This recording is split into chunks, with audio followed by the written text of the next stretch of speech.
এটি Venkatesh entertainment channel. দেখুন রুচিশীল ঐতিহ্যবাহী সবকিছু প্রতিদিন আমাদের চ্যানেলে। লাইক, কমেন্টস ও সাবস্ক্রাইব করে রাখতে ভুলবেন না যেন। তাই প্রকৃতপক্ষে এই যে মহতী ধর্মসভা, একদম যে অন্তিম লগ্ন, চেষ্টা করব গঙ্গা জলে গঙ্গা পূজা করবার। শুরুতেই কতগুলো কথা একটু বলবো, যেটা হচ্ছে সত্যি কথা বলতে ভেঙ্কটেশ দা রয়েছেন এখানে, উনি এটি ভিডিও করছেন এবং এটি সোশ্যাল মিডিয়াতে বা ইউটিউবে আপলোড হবে।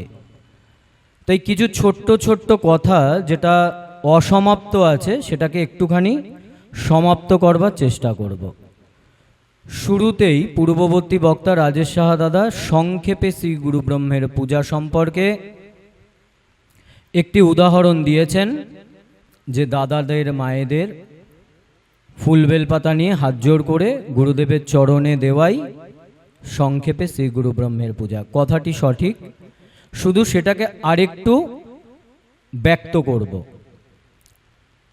গঙ্গানগর শাখা সংঘের স্বর্গীয় ননী গোপাল আইচ দাদার বাড়িতে গুরুদেব স্থূলদেহে উপস্থিত। সেখানে মাতৃসংঘ হচ্ছে।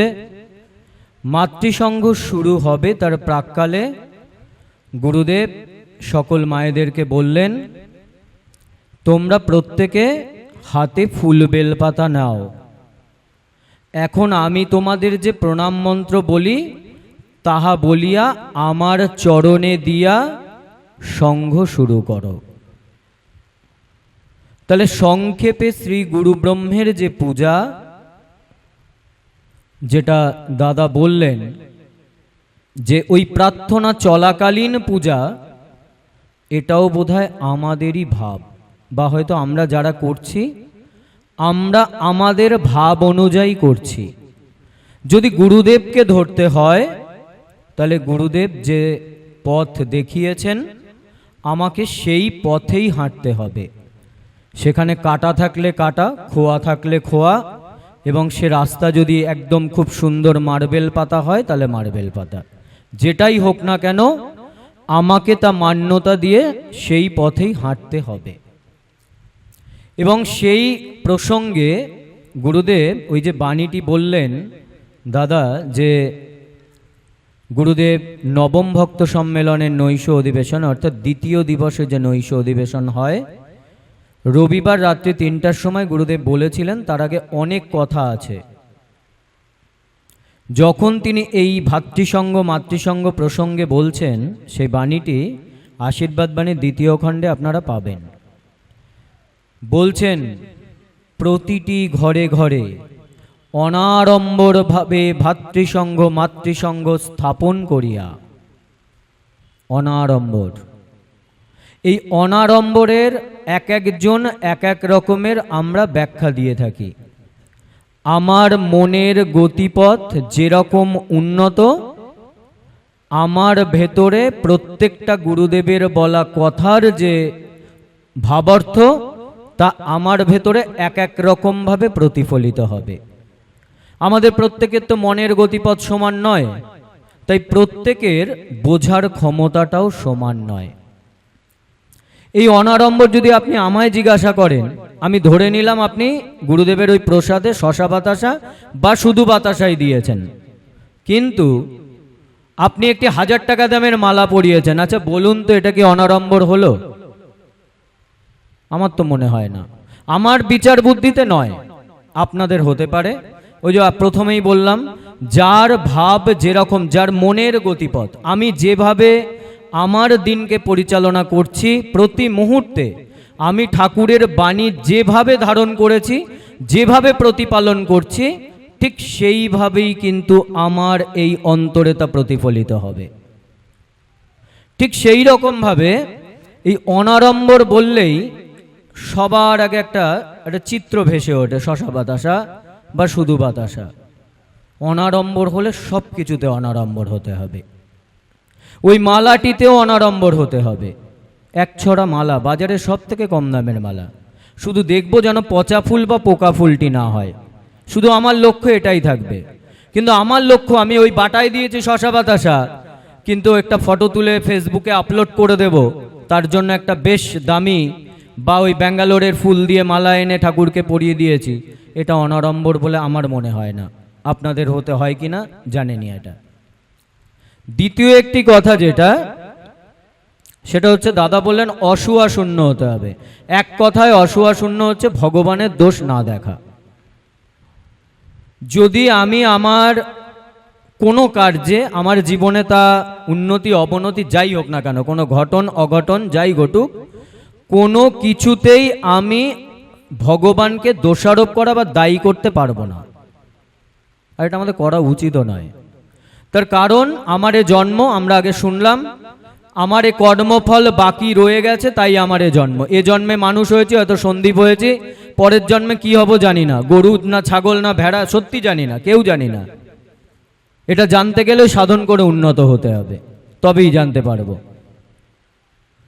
তাই প্রকৃতপক্ষে অসুয়া শূন্য কথার এক কথায় উত্তর হচ্ছে ভগবানে দোষারোপ না করা বা ভগবানের দোষ না দেখা, ভগবানকে দোষ না দেওয়া, এটাই অসুয়া শূন্য। আরেকটি কথা গুরুপদদা বলে গেছেন। গুরুপদদা বললেন, গুরুদেবের বাণী এটি, যে আমার দিকে তাকাইয়া থাকো সকল মায়া ছুটিয়া যাইবে। গুরুদেব বলেছেন এই কথা, যে আমার দিকে তাকাইয়া থাকো সকল মায়া ছুটিয়া যাইবে।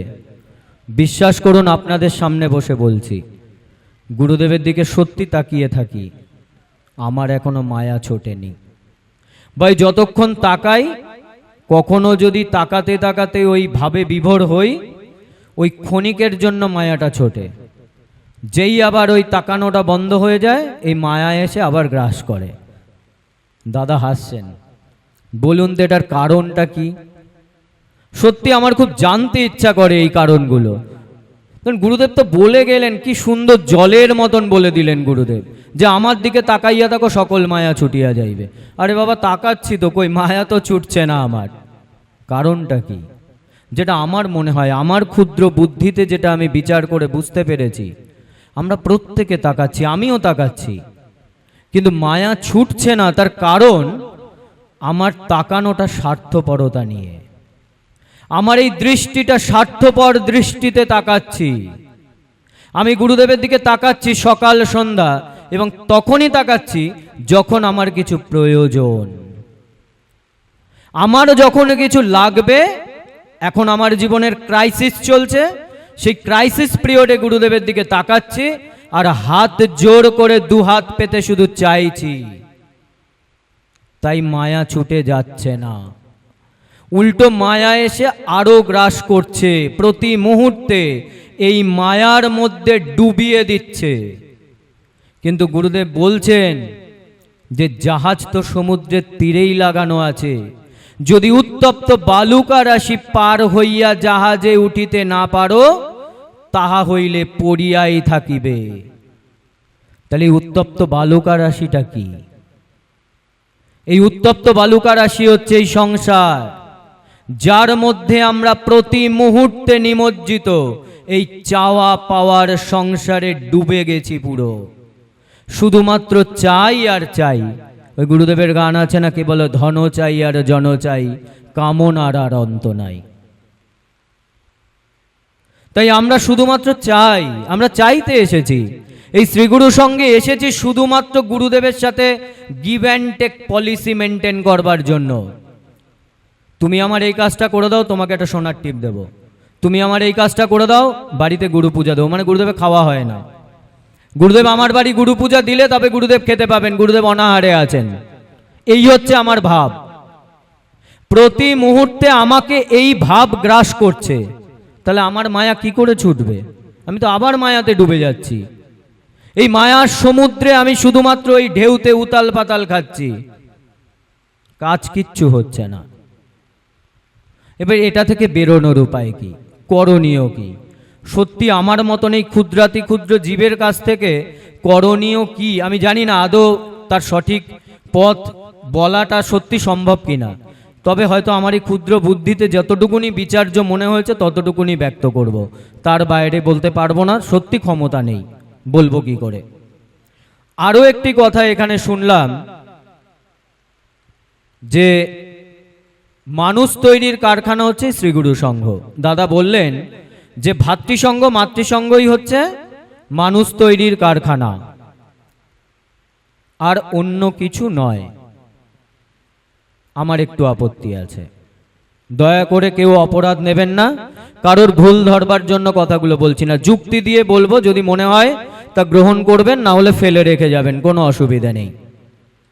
প্রথম কথা হচ্ছে, যদি ভাতৃসংঘ মাতৃসংঘই যদি সাধন ভজনের স্থান হয়, গুরুদেব বলেছেন এটা, বা মানুষ, ক্ষমা করবেন, যদি ভাতৃসংঘ মাতৃসংঘ যদি মানুষ তৈরির কারখানা শুধুমাত্র হয় আর অন্য কিছু যদি না হয়, তাহলে যারা আশ্রমবাসী তারা তো ভাতৃসংঘ মাতৃসংঘ করেন না, তাহলে তিনি কি মানুষ হবেন না? প্রশ্ন করুন না, প্রত্যেকে নিজেকে নিজে প্রশ্ন করুন। আমার মধ্যেই প্রশ্নগুলো কিলবিল কিলবিল করছে। যিনি আশ্রমবাসী, যিনি আশ্রমে থাকেন, আশ্রমে তো ভাতৃসংঘ মাতৃসংঘ হয় না, তাহলে তিনি কি করে মানুষ হবেন? এই যে মানুষ হওয়া, প্রকৃতপক্ষে তো আমরা প্রত্যেকে মানুষ, মানুষেরই তো বাচ্চা, আমরা প্রত্যেকে এই মানুষেরই তো সন্তান। তাহলে আবার এই আলাদা করে মানুষ হওয়ার অর্থটা কি? এই আলাদা করে মানুষ হওয়ার অর্থটা হচ্ছে মান এবং হুঁশ, এই দুটোর সমন্বয় তৈরি হচ্ছে মনুষ্যত্ব। এই মনুষ্যত্ব বোধ নিজের ভেতরে প্রতিষ্ঠিত করা বা মনুষ্যত্ব বোধে প্রতিষ্ঠিত হওয়াটাই প্রকৃত মানুষ হওয়া। এই মানুষ হওয়াটাই এক প্রকার সাধু হওয়ারই লক্ষণ। কেউ যদি আমি প্রকৃত মানুষ হতে পারি, তাহলে আমি এক প্রকার সাধুই, কিন্তু আমরা মানুষ হতে পারছি না, সমস্যাটা এখানে। তাই ভাতৃসংঘ মাতৃসংঘ মানুষ তৈরির কারখানা, এটাও সঠিক আমাদের গৃহীদের জন্য। যারা আমরা এই শ্রীগুরু সঙ্গের শিষ্য শিষ্যা, যারা গার্হস্থ্য জীবন পালন করি, তাদের জন্য ভাতৃসংঘ মাতৃসংঘ হচ্ছে মানুষ তৈরির কারখানা। সেখানে যেতে হবে, সেখানে গিয়ে যে পাঠ আলোচনা, গুরুদেবের বাণী, যা কিছু ওখানে পাঠ হলো তা শ্রবণ করতে হবে। গুরুদেব বলেছেন ওই ভাতৃসংঘ মাতৃসংঘের নবম ভক্ত সম্মেলন নৈশ অধিবেশনে, যে সংক্ষেপে শ্রী গুরু ব্রহ্মের পূজা, ভবসাগর প্রার্থনা, শ্রীগুরু জয় কীর্তন করিয়া দক্ষিণা করিবা। পরে ভাইটাল কাজ, হিংসা দেশ পরনিন্দা পরশ্রীকাতরতা সর্বতোভাবে ত্যাগ করিয়া বৈঠক করিয়া শ্রী শ্রী গুরু গীতা ও মধুকথা এবং সংঘের অন্যান্য পুস্তকাদি সম্ভব মতো পাঠ করিয়া, সংঘের ভজন গান করিয়া, হরে কৃষ্ণ তারক ব্রহ্ম নাম করিয়া, পরস্পর পরস্পরে প্রেমালিঙ্গন করিয়া নিজ নিজ গৃহে প্রত্যাবর্তন করিবা। যত সময় প্রেমধ্বনি দিয়া বৈঠকে বসিয়া কোনো প্রকার বাজে আলোচনাদি করিবে না, করিলে তা গুরুতর অপরাধ হইবে।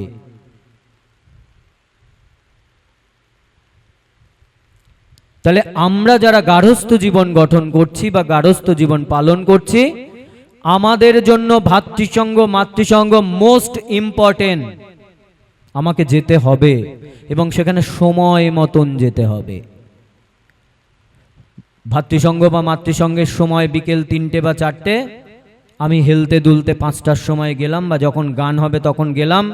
আমি ভালো গান করতে পারি, আমি ভালো বাজাতে পারি, তাই আমি আমার ওই যে বাজনা বা গানটি ওইখানে পরিবেশন করতে গেলাম, সেটির জন্য ভাতৃসংঘ মাতৃসংঘ নয়।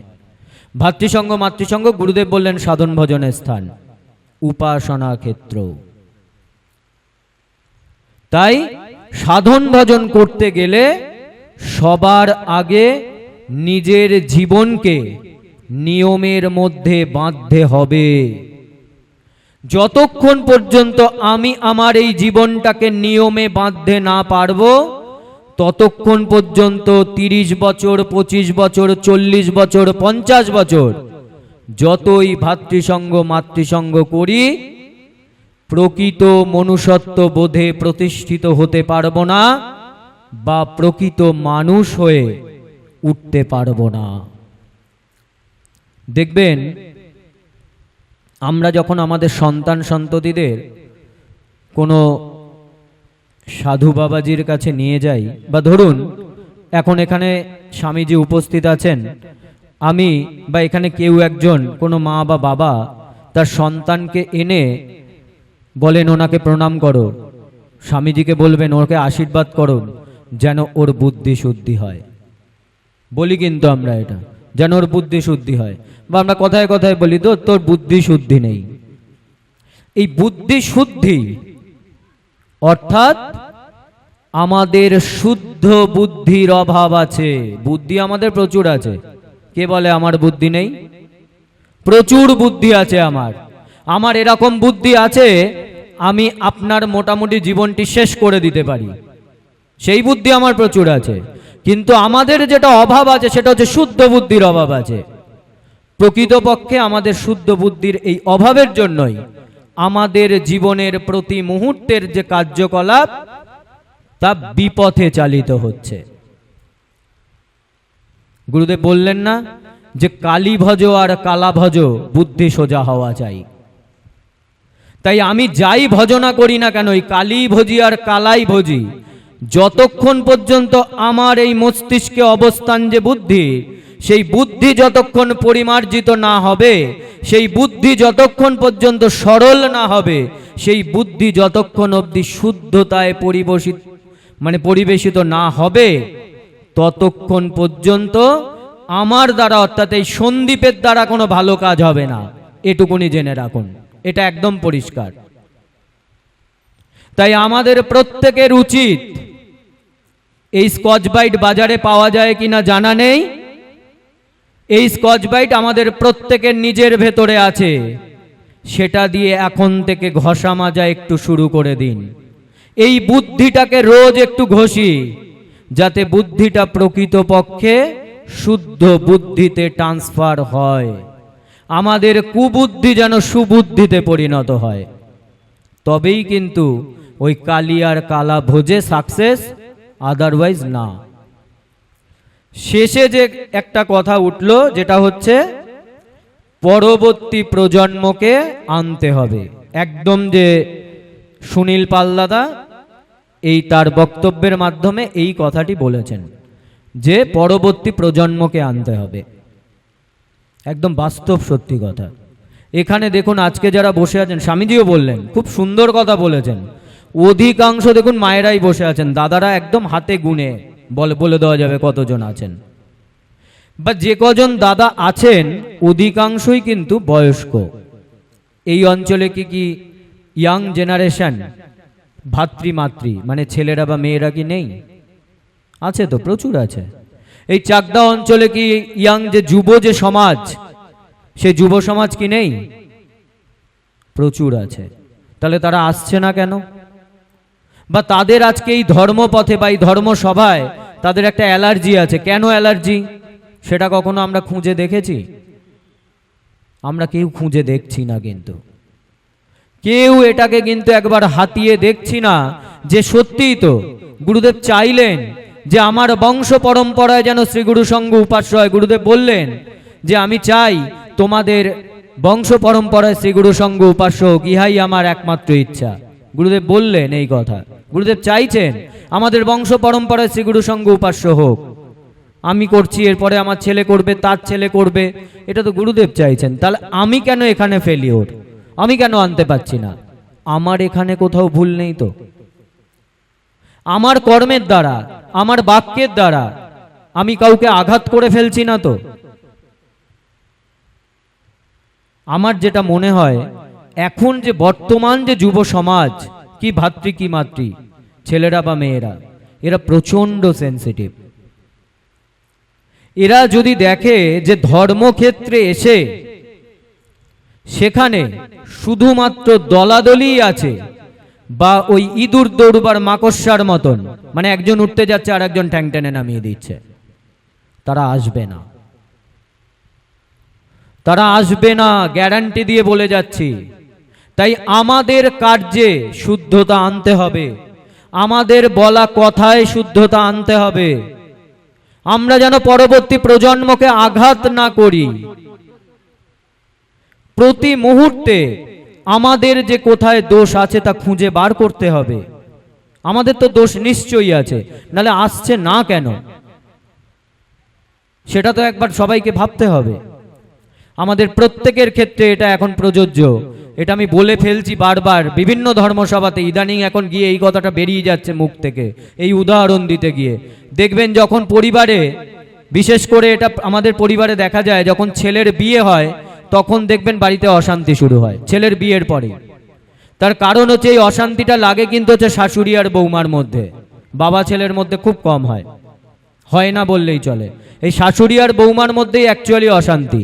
তার কারণ বৌমাও পরের বাড়ির মেয়ে, শাশুড়িও পরের বাড়ির মেয়ে। এবার এই কি হচ্ছে, বৌমা হচ্ছেন নব প্রজন্ম, নবাগতা, আর শাশুড়ি হচ্ছেন পূর্বজ বা পূর্ব প্রজন্ম। শাশুড়ি কর্তৃত্ব করে এসেছেন, তিনি কর্তৃত্ব ধরে রেখেছেন। এবার বৌমা যিনি ঢুকেছেন তিনিও কর্তৃত্ব করতে চাইছেন। এবার লেগে গেল ফিকশন। শাশুড়ি কর্তৃত্ব ছাড়তে চাইছেন না, আর বৌমা কর্তৃত্ব করতে চাইছে। সমস্যাটা হচ্ছে এখানে। আমার প্রত্যেকের এই শাশুড়ি মায়ের কাছে আমার বিনীত অনুরোধ, যারা শাশুড়ি হয়েছি, কর্তৃত্ব ছাড়ার চেষ্টা করুন। ভোগে শান্তি নেই, ত্যাগেই শান্তি।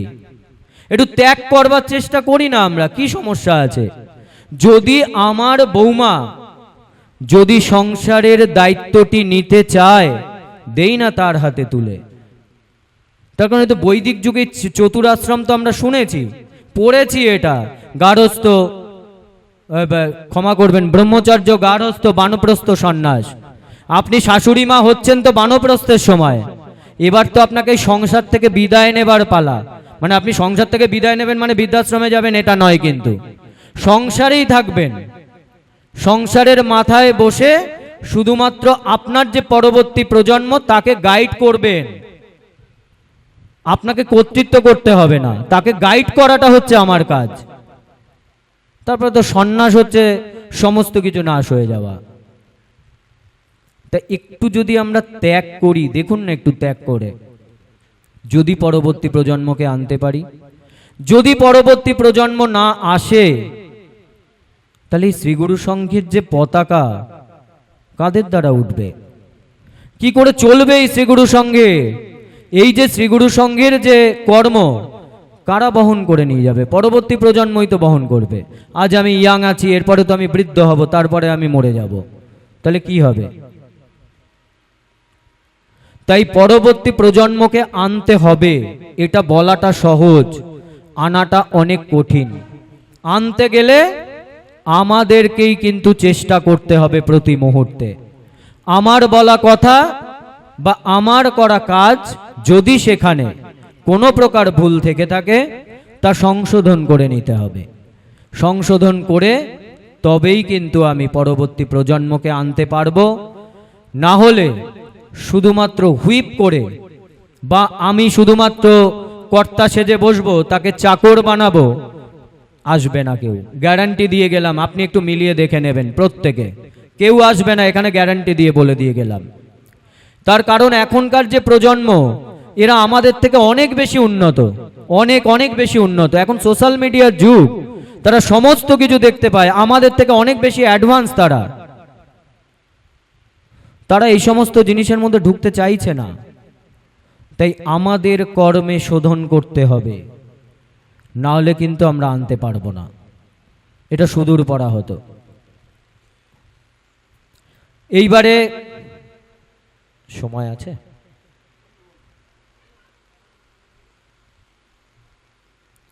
এইবারে যে বিষয়টি সেটা হলো এই যে শ্রীগুরু সংঘের যে মহতী ধর্মসভা চলছে, এই যে ধর্মসভা বা এই যে শ্রীগুরু সংঘে আসবো কেন? বা ধরুন চলে এসেছি, আমরা চলে এসেছি, এখন আমরা সবাই শ্রীগুরু সংঘে যুক্ত হয়ে গেছি, তাহলে আমার করণীয় কর্তব্যটা কি? কি করে করব? ওই যে আমরা শুনলাম কিছুক্ষণ আগে যে আমার দিকে তাকাইয়া থাকো সকল মায়া ছুটিয়া যাইবে। গুরুদেব চাইছেন, তিনি আমাদের এই মায়া বন্ধন থেকে ছিটকে নিয়ে তার দিকে নিয়ে যেতে চাইছেন, কিন্তু আমরা যেতে পারছি না। গুরুদেব আরও একটি কথা বললেন, আমি তোমাদের ভার লহিয়াছি, প্রতিক্ষণে টানিতেছি। তাহলে আমরা সেই যে টান, গুরুদেবের যে টান, সেটা অনুভব করতে পারছি না। কারণটা কি? ধরুন গুরুদেব চুম্বক আর আমি একটি লোহা। এবার চুম্বক লোহার যত কাছাকাছি, মানে লোহা যত চুম্বকের কাছাকাছি যাবে, দেখবেন একটা সময় গিয়ে ওই লোহাটা চুম্বক লোহাকে আকর্ষণ করে তার কাছে টেনে নেবে। এটা তো আমরা জানি প্রত্যেকে। তাহলে গুরুদেব যদি চুম্বক হন আর আমি যদি লোহা হই, তাহলে গুরুদেব আমাকে টানছেন না কেন? আমি তো গুরুদেবের কাছেই আছি। এখন যদি গুরুদেব তো বললেন গুরুদেব তার প্রত্যেকটি শ্রী বিগ্রহের মধ্যে বর্তমান, তাহলে আমি তো এখন গুরুদেবের খুব কাছে বসেছি, বা আপনারাও তো বসে আছেন, বা বাড়িতে আমরা যখন পুজো করি আমরা তো গুরুদেবের শ্রী বিগ্রহের সামনে দাঁড়িয়ে বসেই তো পুজো করি। তাহলে গুরুদেব টানছেন না কেন? গুরুদেব তো চুম্বক আর আমি লোহা, সাথে সাথে টেনে নেওয়া উচিত, তো টানছেন না কেন? তার কারণ আমার এই যে লোহারূপী মন, তা পঙ্কে নিমজ্জিত, মানে পাকে মাটি দ্বারা আবদ্ধ। এই লোহার গায়ে মাটি লাগানো রয়েছে, তাই এই লোহা যতই চুম্বকের গায়ে পিঠে শুয়ে গড়াগড়ি করুক না কেন, এ লোহাকে চুম্বক আকর্ষণ করে ধরে রাখবে না। যখনই এই মাটিটি ঝরে পড়ে যাবে, সাথে সাথে কিন্তু ওই লোহা চুম্বকের সাথে লেগে যাবে, আর ছেড়ে যাবে না। তাহলে এই মাটি ছাড়ানোর উপায়টা কি? কিভাবে আমি আমার এই যে মনের যে মাটি বা ময়লা তা দূর করতে পারি? গুরুদেব বললেন, এর আগে শুনেছি যে মনটি আমাকে দাও। আমি স্বামীজির সাথে ধর্মসভায় উপস্থিত ছিলাম বেলঘরিয়া মুখার্জি বাগান শাখা সঙ্গে। স্বামীজি ওখানে খুব সুন্দর একটি কথা বলেছেন। প্রয়াগরাজ কুম্ভে গুরুদেব স্নান করে উঠেছেন। আমার এক্ষুনি সেই দাদার কথা মনে পড়ছে না, রাসমোহন দা, স্বামীজি বলে দিলেন। প্রয়াগরাজে স্নান করে ওঠার পরে গুরুদেব বলছেন যে রাসমোহন, এবার তোমার মনটি আমাকে দাও। আমার স্বামীজির কাছেই শোনা কিন্তু কথাটি, সেটিই আবার বলছি আপনাদের সাথে, যে মনটি আমাকে দাও। সেই দাদা বললেন যে গুরুদেব, আমি তো জানি না কিভাবে মন দিতে হয়, আপনি নিয়ে নিন। গুরুদেব তার মনটি কিন্তু নিলেন, নিয়ে বললেন, আমি এখন তোমার মনটি আমার কাছে রাখলাম, তুমি এখন মণিহারা ফণির মতন আমার নির্দেশিত পথে বা আমার নির্দিষ্ট কর্ম তুমি করে যাও। আমি তোমার এই মন ঘষে মেজে ঝকঝকে করে বা পরিষ্কার করে রেখে দেব, সময় বুঝে এই মন আমি আবার তোমাকে দিয়ে দেব। আচ্ছা বলুন তো, ওই যে দাদা, যে রাসমোহন দাদা, প্রয়াগরাজ কুম্ভে গুরুদেবের সাথে গিয়েছিলেন। আমার মধ্যে সেদিনও প্রশ্ন উঠেছিল, আজ সেই প্রশ্নের আপনাদের সামনে করছি সেই প্রশ্নটি। আচ্ছা বলুন তো, সেই যে প্রয়াগরাজ কুম্ভে শুধুমাত্র কি গুরুদেব আর রাসমোহন দাই গেছিলেন, আর কেউ যাননি? আমার ধারণা, আমি জানি না সঠিক, হয়তো আমার তখন জন্মই হয়নি, সত্যি জন্ম হয়নি আমার ধারণা শুধুমাত্র কিন্তু গুরুদেব আর রাসমোহন দা যাননি, কমপক্ষে 7-8 জন বা 10 জন তো গেছিলেন। আচ্ছা গুরুদেব বেছে বেছে রাসমোহনদার কাছে কেন মনটি চাইলেন? ধরুন আমি ধরে নিলাম 8 জন উপস্থিত ছিলেন, বাকি 7 জনের কাছে কিন্তু গুরুদেব চাননি মনটি, একমাত্র রাসমোহনদার কাছেই মনটি চেয়েছেন। কেন? আমার যেটা মনে হয়, এই যে মনটি গুরুদেব চাইছেন, আমি যে মনটি দেব, এ দেওয়ার জন্য প্রস্তুত হতে হবে। তার জন্য শুধুমাত্র রাসমোহন দাই প্রস্তুত ছিলেন, বাকি ওখানে যারা উপস্থিত ছিলেন হয়তো তারা কেউ প্রস্তুত ছিলেন না মন দেবার মতন। তাই হয়তো গুরুদেব শুধুমাত্রই রাসমোহন দার কাছেই চাইলেন। ঠিক দেখুন, মিলিয়ে নিন, অনেকটা শ্রী রামকৃষ্ণ পরমহংসদেব আর গিরিশ ঘোষ। রামকৃষ্ণ পরমহংসদেবের তো আরো অনেক পার্ষদ ছিলেন, সবার কাছে তো বকলমা চাননি রামকৃষ্ণ পরমহংসদেব চেয়েছিলেন? চাননি তো।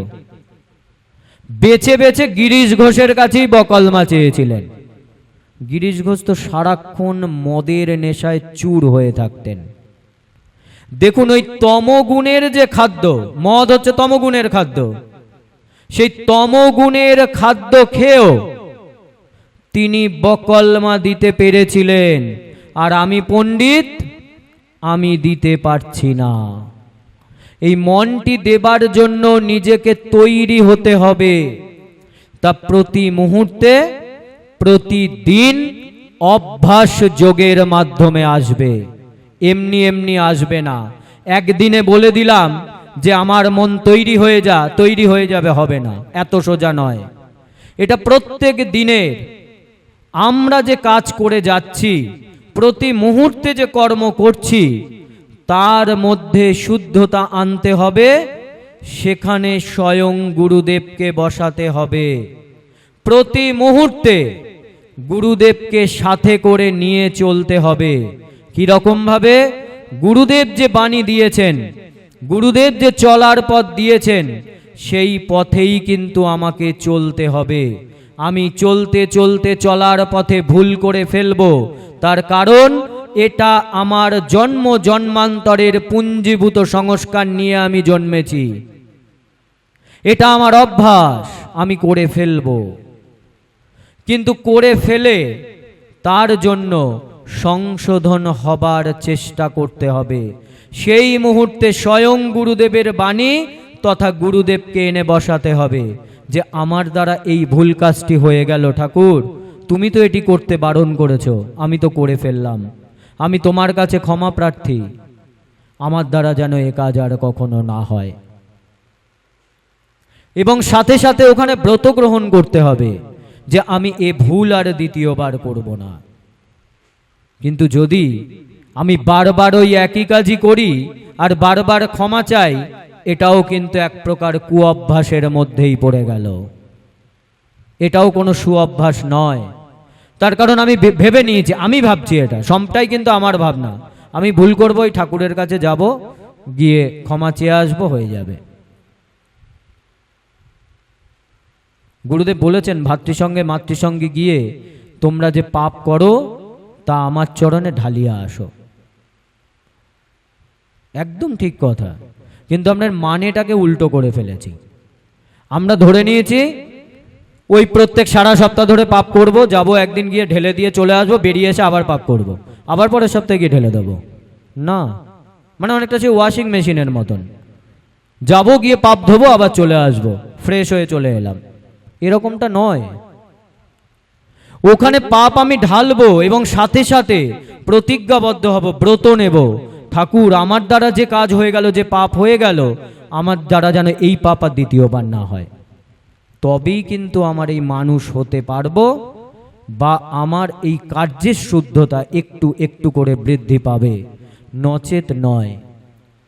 প্রতি মুহূর্তে শ্রীগুরু সঙ্গ করতে হবে। শ্রীগুরু সঙ্গ কি? যদি বলি যে শ্রীগুরু সঙ্গ স্বয়ং সত্য, তার কারণ গুরুদেব বললেন শ্রীগুরু সঙ্গ আমি এক ও অভিন্ন। বলেছেন তো গুরুদেব এই কথা, যেই সঙ্গ সেই গুরু, যেই গুরু সেই সঙ্গ, ইহা সর্বশাস্ত্রে কয়। আচ্ছা, গুরুদেব কেন বললেন ইহা সর্বশাস্ত্রে কয়? তার কারণ এই যে সঙ্ঘ গুরু, গুরুই সঙ্গ, বা যেই গুরু সেই সঙ্ঘ, যেই সঙ্গ সেই গুরু, এটি গুরুদেবের আগে আরো একজন বলে গেছেন। তিনি হচ্ছেন শিখদের গুরু, গুরু গোবিন্দ সিং।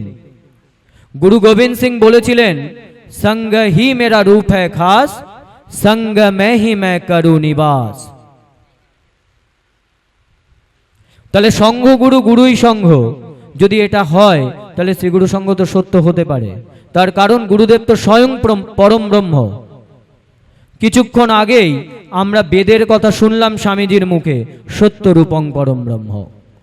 তাহলে গুরুদেব যদি পরম ব্রহ্ম হয়, তাহলে পরম ব্রহ্মের আর একটা রূপ হচ্ছে স্বয়ং সত্য। তাহলে সঙ্ঘ আর গুরু যদি এক ও অভেদ হয়ে থাকে, তাহলে শ্রীগুরু সঙ্গ তো স্বয়ং সত্যই। এবং গুরুদেব বললেন যে শ্রীগুরু সঙ্গ গুরুদেব স্বয়ং সত্যের উপরেই প্রতিষ্ঠা করেছেন। গুরুদেব বলছেন শ্রীগুরু সঙ্গ সত্যের উপরেই প্রতিষ্ঠিত। তাই প্রতি মুহূর্তে সত্য প্রতিপালন করবার অভ্যাস করতে হবে।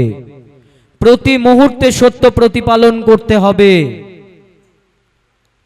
যদি আমি সত্য যদি প্রতিপালন করতে না পারি, তাহলে কিন্তু আমি ওই ফেলই করব বারবার, ওই লাস্ট বেঞ্চে গিয়ে বসবো বারবার। তাই প্রতি মুহূর্তে আমাকে এই সত্য প্রতিপালন করবার অভ্যাস করে যেতে হবে। ছোট্ট ছোট্ট জিনিস, দু চারটে কথা বলে আমি আমার কথা আজকে এখানে বিরত করব। আমাদের যে কু অভ্যাসগুলো, ছোট্ট ছোট্ট কয়েকটা দোষ আমি তুলে ধরছি।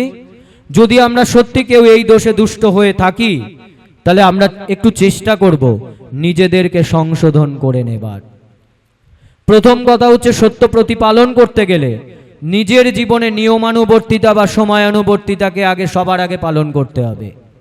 যাকে যে সময় আমি কথা দেব, ঠিক সেই সময় সেখানে উপস্থিত হব।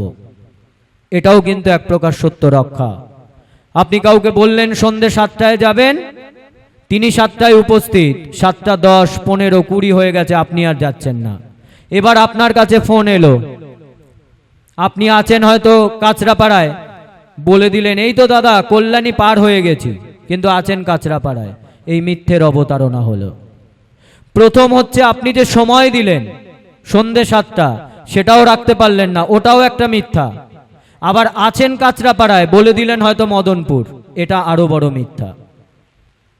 এই যে ছোট্ট ছোট্ট যে দোষ, এগুলো সংশোধন করতে হবে প্রতি মুহূর্তে চলার পথে। এই যে ভুলগুলো আমরা করে চলেছি, যদি এগুলোকে ছোট্ট ছোট্ট করে সংশোধন করে নিতে পারি, তবেই কিন্তু শ্রীগুরু সঙ্গ করা সার্থক হবে, নচেত নয়। বারবার একটা কথাই বলে যাচ্ছি, পরিশেষে একটা কথা, সেটা হচ্ছে আমাদের প্রত্যেকের আর একটা দায়িত্ব কর্তব্য আছে। আমরা যারা এখন বর্তমানে শ্রীগুরু সঙ্গের আশ্রিত জন, তারা গুরুদেবের সর্বোপরি তার যে কথা, সেটাকে মান্যতা দিতে হবে নির্বিচারে, সম্পূর্ণ নির্বিচারে। বিচার করা যাবে না। গুরুদেব কোনো বাণী দিয়েছেন, আপনি বললেন ও দাদা বুঝছি, ওয়া গুরুদেব 50 বছর আগে কইছে, থন তো এখন ওয়া কামে লাগবে না। না, অধিকাংশ লোক বলেন এই ধরনের কথা। বিচার করা যাবে না। গুরুদেব বলছেন, আমার ভাব এলোমেলো, আমার ভাষা এলোমেলো, তোমাদের উপদেশ দিচ্ছি তাও এলোমেলো, কিন্তু বাস্তবের কঠিন পরিস্থিতিতে উহা সবই কার্যকারী। গুরুদেব বলেছেন এই কথা। গুরুদেব তো বলছেন তার ভাব এলোমেলো, তার ভাষা এলোমেলো, তিনি উপদেশ দিচ্ছেন তাও এলোমেলো, কিন্তু বাস্তবের কঠিন পরিস্থিতিতে তার সবটাই কার্যকারী। তাহলে আমি বিচার করার কে বলুন তো? যে 50 বছর আগে বলেছেন এখন তা কামে লাগবে না, ও দাদা ও গুরুদেব বলেছেন ওটা আশ্রমবাসীদের জন্য, আমাদের জন্য না। ও গুরুদেব ওটা পূর্ণিমায় বলেছেন, অমাবস্যায় না। না, বলা যাবে না। যদি আমি প্রকৃতপক্ষে গুরুদেবের ভক্ত হতে চাই এবং গুরুদেবকে আমার জীবনের আইডিওলজি মনে করি, তাহলে গুরুদেবের কথা বারংবার একদম নির্বিচারে মান্যতা দিতে হবে। এবং বর্তমান যে পরিচালন সমিতি, শীর্ষকেন্দ্রে যে সময় যারা থাকবেন পরিচালন সমিতিতে, তাদের কথাকেও কিন্তু মান্যতা দিতে হবে, কিন্তু একটু বিচার করতে হবে। কিরকম বিচার করব? তার কারণ পরিচালন সমিতিতে যারা আছেন তারা কিন্তু আপনার প্রত্যেকের গুরু ভাই, তারা কিন্তু গুরুদেব নন। গুরুদেব সাক্ষাৎ ভগবান, তার দ্বারা তো ভুল কর্ম হতে পারে, গুরু ভাইয়ের দ্বারা তো ভুল কর্ম হতে পারে। তার কারণ আমরা কেউ তো পরিশুদ্ধ নই। আমি পরিশুদ্ধ না হয়ে যদি কোনো জায়গায় গিয়ে বসি, তাহলে আমার কর্মটাও তো সেখান থেকে পরিশুদ্ধ কর্ম বেরোবে না। তাই সেখানে আমি একটু কিন্তু বিচার করব। গুরুদেব বললেন, যখনই শুনিবে আশ্রমের বিপদ আশ্রমের আপদ, এই বুঝিবে তোমাদেরও বিপদ তোমাদেরও আপদ, তোমাদের এই রূপ আশ্রমগত প্রাণ হোক। আশ্রম বলিবে শাস্ত্রসম্মত কথা, আর শাস্ত্র চলিবে মহাজনের বাক্য অনুসারে। তাহলে আমার শ্রীগুরু সঙ্গের মহাজনকে স্বয়ং গুরুদেব। তাহলে যিনি পরিচালন সমিতিতে আছেন বা যারা আছেন, একটু তাদের কথাটা আমি বিচার করব যে সেই কথাটি গুরু কথা কিনা। যদি দেখা গেল যে আপনার মনোপুত হচ্ছে না, তাদের কাছে জানতে চান যে দাদা আপনি যে কথাটি বললেন এটি গুরুদেবের কোথায় বাণী আছে একটু দেখিয়ে দেবেন। যদি তিনি দেখাতে না পারেন তাহলে নিশ্চয়ই আপনি তা মান্যতা দেবেন না। কিন্তু যদি তা গুরু বাক্যই হয় এবং তা যদি সঙ্ঘের উন্নতিকল্পে সঙ্ঘের স্বার্থে হয়, তা আমাকে আপনাকে প্রত্যেককেই তা কিন্তু মান্যতা দিয়ে চলতে হবে। তাই পরিশেষে প্রত্যেকের কাছে আবার করজোড়ে আমার এই বিনতি যে প্রত্যেকে এগিয়ে আসুন, আমরা যেন গুরু বাক্যকে মান্যতা দিতে পারি, গুরু বাক্যকে মান্যতা দিয়েই যেন চলতে পারি এবং আমাদের প্রত্যেকের জীবনের যে গুরু বাক্য তা নির্বিচারে পালন করে তা যেন চলার পথের পাথেয় করে চলতে পারি। আপনাদের প্রত্যেকের মঙ্গল প্রার্থনা শ্রী শ্রী গুরুদেবের রাতুল চরণে করে আমি আমার কথা আজকে এখানেই বিরত করলাম। শ্রী গুরু জয়, শ্রী গুরু জয়, শ্রী গুরু জয়।